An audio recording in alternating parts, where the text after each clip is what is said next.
I think as we all know that Pope Francis has called us all to minister to the people that live in the periphery of society. And as missionaries serve in the Most Holy Trinity, that's part of our charism. Although the environment might be very poor and the conditions very rustic and difficult, you're with God's people. That spirit and that joy and that faith always shows through. Many social organizations that are out there trying to make the world a better place. And I think that's wonderful.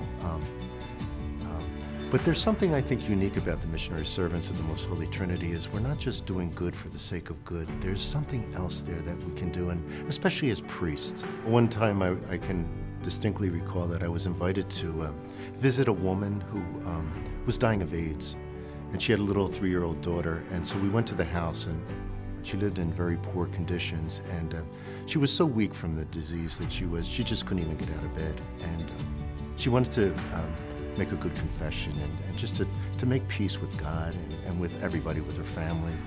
And I remember she just began to cry, and the tears just coming down her cheek.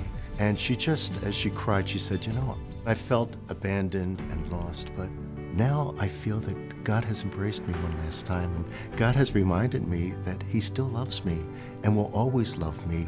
And these are tears of joy right now. And my little girl who's sitting out there, I'm going to miss her very much, but I know that she will be taken care of by such good people that have come into my life. As priests, we're invited into the lives of people in a very special way, and we're called to be carriers of God's grace and His peace and His life and His joy. And I think that by our celebration of Mass with the people that we serve and celebrating the sacraments with them as well, that's a dimension that only I think that we can give. I don't always think that our benefactors realize the great potential that they have and how much good they're really doing. Sometimes I think maybe they're just thinking that almost like the story in the Gospel of the widow's mite, where she only gives her 2 little coins and she thinks that it's not going to do anything. I would never underestimate what our benefactors do for us, because it's awesome. It's just incredible.